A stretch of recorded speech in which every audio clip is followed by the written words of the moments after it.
हरे कृष्णा। दास अनुदास मधुसूदन दास का आप सभी भक्तों के चरणों में कोटि कोटि प्रणाम।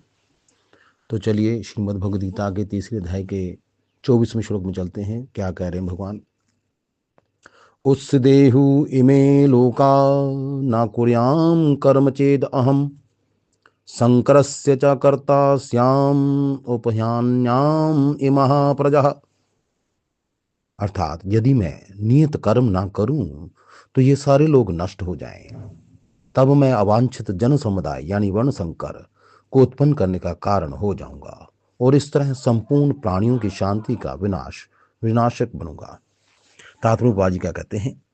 वर्ण संकर अवांछित जन समुदाय है जो सामान्य समाज की शांति को भंग करता है।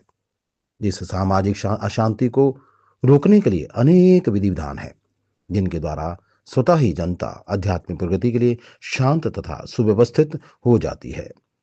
जब भगवान कृष्ण अवतरित होते हैं तो स्वाभाविक है कि वे ऐसे महत्वपूर्ण कार्यों की प्रतिष्ठा तथा अनिवार्यता बनाए रखने के लिए इन विधि विधानों के अनुसार आचरण करते हैं।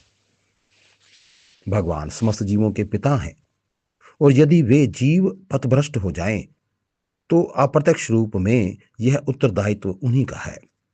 अतः जब भी विधि विधानों का अनादर होता है तो भगवान स्वयं समाज को सुधारने के लिए अवतरित होते हैं। किंतु हमें ध्यान देना होगा कि यद्यपि हमें भगवान के पद चिन्हों का अनुसरण करना है तो भी हम उनका अनुकरण नहीं कर सकते। अनुसरण और अनुकरण एक से नहीं होते।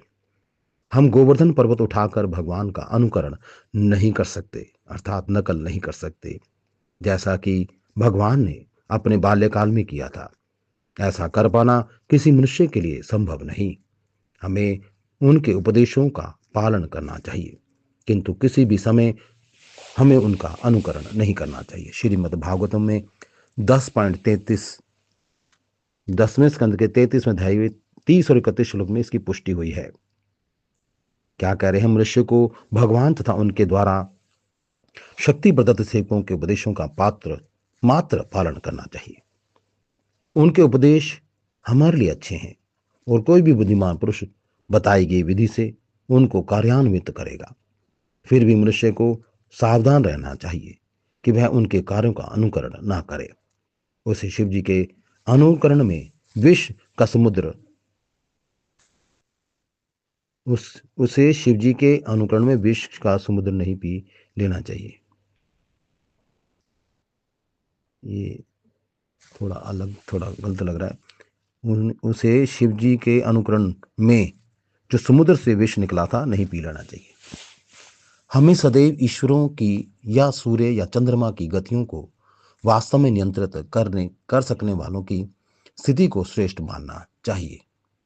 ऐसी शक्ति के बिना कोई भी सर्वशक्तिमान ईश्वरों का अनुकरण नहीं कर सकता।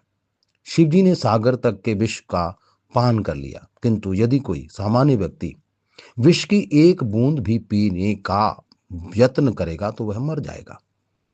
शिव जी के अनेक छद्म भक्त हैं जो गांजा तथा ऐसी ही अन्य मादक वस्तुओं का सेवन करते रहते हैं, किंतु वे यह भूल जाते हैं कि इस प्रकार शिव जी का अनुकरण करके वे अपनी मृत्यु को निकट बुला रहे हैं। इसी प्रकार भगवान कृष्ण के भी अनेक छद्म भक्त हैं जो भगवान की रासलीला का प्रेम नृत्य का अनुकरण करना चाहते हैं, किंतु यह भूल जाते हैं कि वे गोवर्धन पर्वत को धारण नहीं कर सकते। अतः सबसे अच्छा तो यही होगा कि लोग शक्तिमान का अनुकरण ना करके केवल उनके उपदेशों का पालन करें, ना ही बिना योग्यता के किसी को उनका स्थान ग्रहण करने का प्रयत्न करना चाहिए। ऐसे अनेक ईश्वर के अवतार हैं जिनमें भगवान की शक्ति नहीं होती। हरे कृष्ण। दंड प्रणाम।